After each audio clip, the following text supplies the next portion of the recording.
welcome to Rotted Reviews, and today I want to talk about the 2012 movie from Ireland, Grabbers.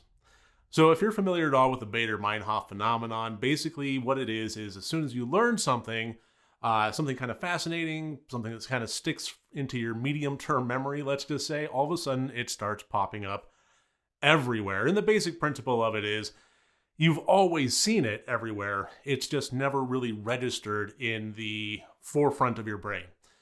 Until you learned about it and you thought it was interesting, and it went from your short-term to your medium-term memory, and there we have it. So now all of a sudden you start really noticing when you see it everywhere.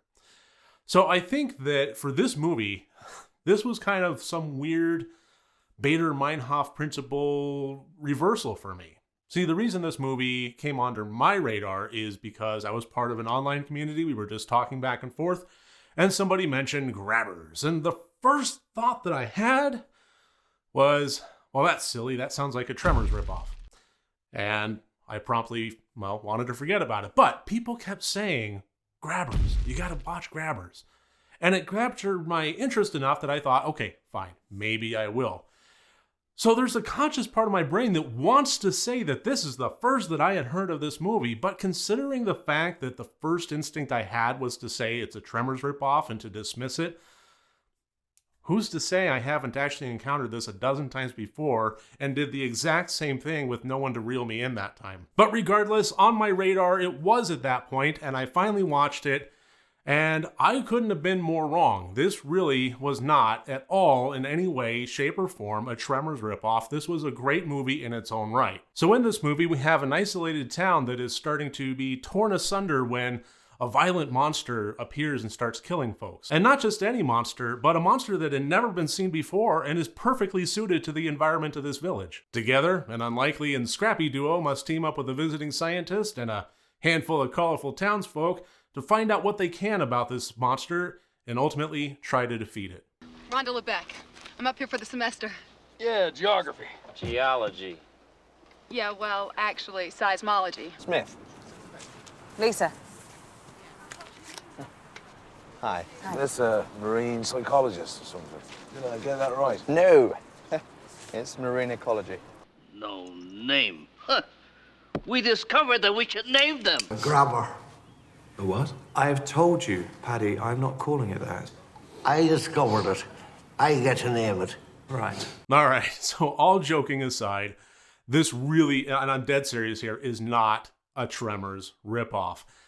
This has its own unique story, it has its own unique characters, and yeah, if I pull back enough and go with the broad stroke brush, I'll find similarities, but really, this stands alone very well. It's set in an Irish fishing village, and the threat is coming from some unknown aquatic monster. So yes, we do have an unlikely but scrappy duo, the first of which is Richard Coyle playing Kieran O'Shea, who is the local police officer in town, a bit of a depressed alcoholic, just kind of tries to just get by every day as low effort as possible. And then we have the visiting police officer who is, she has a much more go-get-em attitude.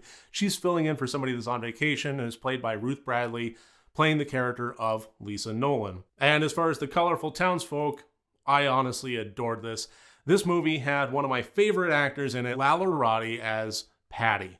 And this is the third time Lalla Roddy has made an appearance on this channel, the first of which was for my very, very first review of The Devil's Doorway. And I've just been in love with him ever since. He might not always be in the best movies, but he's always one of the best parts of those movies. I say we feed it Father Potts. Blessed eat shit, it'll choke to death. I beg your pardon. Oh, thank you. And so one of the big elements of this film was fun. This was fun through and through. And it made for just a delightfully entertaining watch. It was just a beauty to behold. First of all, the cinematic qualities of the fishing village and the area of Ireland that they were filming in, it was just majestic and gorgeous. I almost wanted to stop and sit in the field and herd some sheep and write a poem. It was just fantastic. It was clever and it was heartfelt, and the characters actually managed to have some depth behind them, which I honestly found a bit surprising. that really managed to flesh them out. It wasn't anything Oscar worthy, but it wasn't satisfied keeping them in one-dimensional space. It really tried to bring out some backstory and some growth. I mean, if we're talking about the timeline of this film, we're talking about a series of events that takes place over a couple of days, but under extreme circumstances. So there is character growth to be had there, and this movie fleshes that out remarkably well. So now I'm going to go ahead and throw the scores up here. As always, 4 different categories, each one worth up to 25 points for a total possible score of 100 points. And the one that I really kind of want to focus on is the technical. Everything about this film was either good to great, but the technical was something that I honestly think stood out. And part of that was the creature effects. This really knew when to do practical effects and when to do CGI. When we're dealing with kind of the small scale stuff, the baby monsters and so forth, as they're doing dissections and research, some great practical effects going on there. Some great, I'm assuming, puppetry of some sort. Just phenomenal there. And then the CGI, when it was employed, wasn't half bad. But moreover than that, on a technical level, I already mentioned the cinematography, just gorgeous through and through, but the sound design was equally amazing in this movie. The music choices, the sound design, how it kept tension going, how it kept the liveliness going. It was a big part of what made this movie fun and engaging. So hats off to the technical accomplishments of this movie. So am I going to say that this is my favorite monster movie ever? No, I'm not. I'm not even going to try and claim that. This is a good movie. This was a much better movie than I first thought, and certainly when I first dismissed it as potentially being a Tremors knockoff. This is way better than that, goes way beyond that, and elevates itself into its own standalone, fun, great monster movie. It's just that the company it keeps, there's so many amazing entries out there that I really can't put it up against them. As much as I love this movie, it doesn't stack up with some of my favorites. But I still wholeheartedly recommend, if you have not seen this movie, and especially if you've heard of it and dismissed it offhand like I might have, do yourself a favor, sit down, make an effort, and watch the 2012 movie Grabbers.